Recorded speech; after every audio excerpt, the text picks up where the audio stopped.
और सीमा हैदर एक बार फिर से मां बनने वाली है और ये बात सीमा और सचिन ने एक वीडियो के जरिए बताई। ये वीडियो अब सोशल मीडिया पर जमकर वायरल हो रहा है।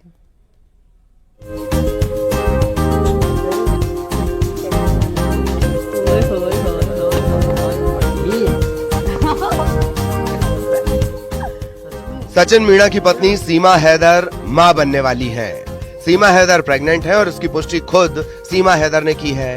देखिए, सीमा ने एक वीडियो के जरिए अपनी प्रेगनेंसी की खबर दी है। इस वीडियो में सीमा के साथ सचिन भी दिखाई दे रहा है। वीडियो में देखा जा सकता है कि सचिन के हाथ में प्रेगनेंसी किट है। सचिन और सीमा दोनों ये किट दिखा रहे हैं और बेहद खुश दिखाई दे रहे हैं। सीमा हैदर प्रेगनेंसी किट को देखकर मुस्कुरा रही हैं। वो खुद कहती हुई नजर आ रही है कि सचिन पापा बनने वाले हैं।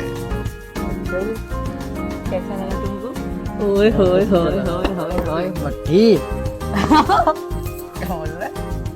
सच में रियल पापा।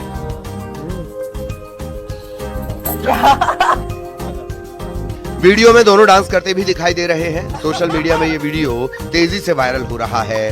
सोशल मीडिया में लोग सीमा और सचिन को बधाई भी दे रहे हैं। सीमा हैदर के पहले से 4 बच्चे हैं। सीमा का पहला पाकिस्तानी पति गुलाम हैदर कई बार कह चुका है कि वो अपने बच्चों को पाकिस्तान ले जाना चाहता है, लेकिन सीमा का कहना है कि उसके बच्चों का भविष्य भारत में ही है। सीमा का कहना है कि उसने हिंदुस्तानी रीति रिवाज अपना लिए हैं और वो अब पूरी तरह से हिंदुस्तानी है। वो किसी कीमत पर पाकिस्तान नहीं जाएगी। सीमा अपने पति सचिन मीणा के साथ ग्रेटर नोएडा के रबुपुरा इलाके में रह रही है। पिछले साल भर सीमा हैदर की कहानी सोशल मीडिया पर छाई रही। सचिन के साथ उसका मिलना, फिर नेपाल से भारत आना किसी फिल्मी कहानी से कम नहीं है। सीमा हैदर और गुलाम हैदर की शादी 2014 में हुई। 2019 में गुलाम हैदर सीमा और 4 बच्चों को कराची में छोड़कर दुबई गया।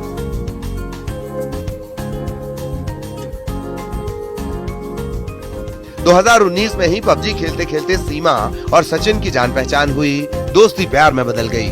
सीमा हैदर पाकिस्तान से नेपाल चली आई, जहां सीमा और सचिन की मुलाकात हुई।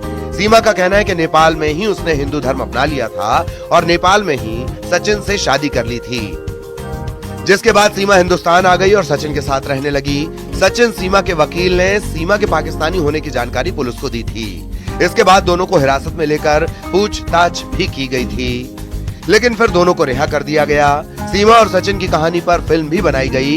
इस दौरान सचिन और सीमा की कहानी न सिर्फ भारत बल्कि पाकिस्तान में भी चर्चा का मुद्दा बन गई।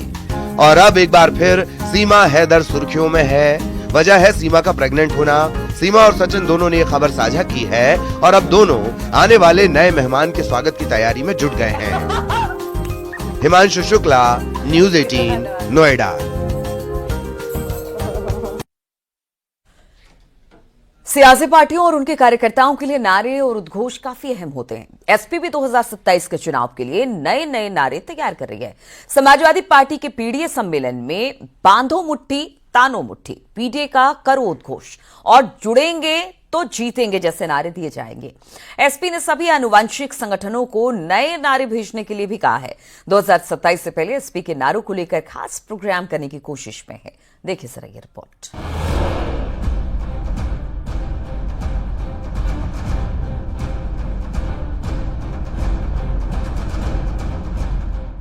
यूपी में समाजवादी पार्टी अब 2027 के विधानसभा चुनाव की तैयारी में जुटी है। समाजवादी पार्टी का मानना है कि अगर उसकी 2027 में सत्ता में वापसी नहीं हो पाई तो उसे सत्ता से दूर हुए 15 साल हो जाएंगे।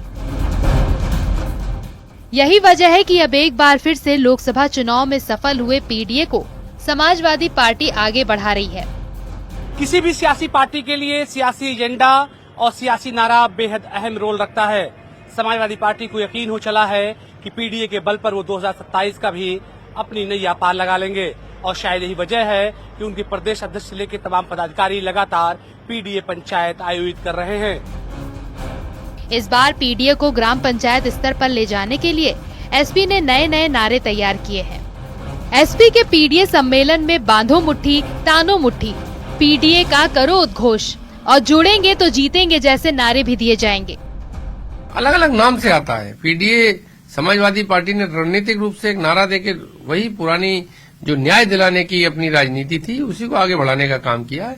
और पार्टी के अध्यक्ष और बाकी पूरा संगठन उन्हीं लोगों को इकट्ठा करने में लगा है, उन्हीं लोगों को जोड़ने में लगा है जिनके सम्मान और हक की लड़ाई लड़ रहे हैं, जिनको मालूम नहीं है कि उनका अधिकार है, लेकिन उनके अधिकार पर दूसरे लोग या लोग उनके अधिकार को उनके तक आने नहीं दे रहे। तो उन्हीं को जागरूक किया जा रहा है, सबसे जोड़ के जागरूक करके और सामाजिक बराबरी लाने का प्रयास है। वो पहले से भी समाजवादी पार्टी करती रही है और पीडीए पंचायत और पीडीए सम्मेलन के नाम से अभी भी कर रही है और आगे भी करती रहेगी। वहीं बीजेपी ने समाजवादी पार्टी के नारों को लेकर तंज कसा है। बीजेपी का कहना है कि चुनाव नारों से नहीं, मेहनत से जीते जाते हैं। समाजवादी पार्टी लगातार चुनाव दर चुनाव हार रही। लोकसभा चुनाव में जो उन्हें सफलता मिल गई थी उससे उत्साहित होकर उन्होंने पीडीए चिल्लाना शुरू किया, पर उसी पीडीए ने उपचुनाव में उनको सही रंगत दिखा दी।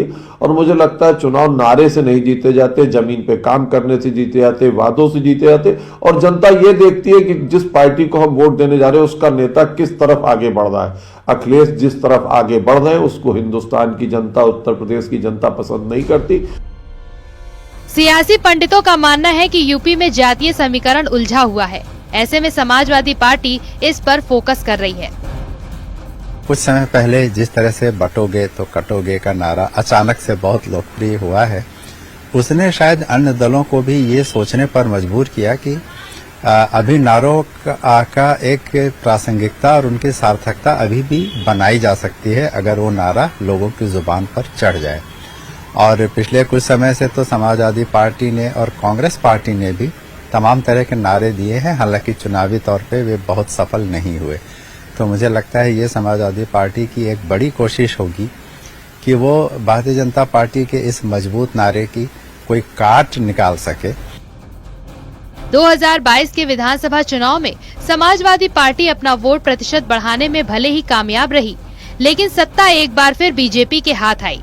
बीजेपी का संगठन, चुनाव का रोड मैप और उनके स्टार प्रचारक कहीं न कहीं से समाजवादी पार्टी को मात देते आए हैं। ऐसे में देखना है कि एसपी का पीडीए उनकी नैया कितनी पार लगाता है।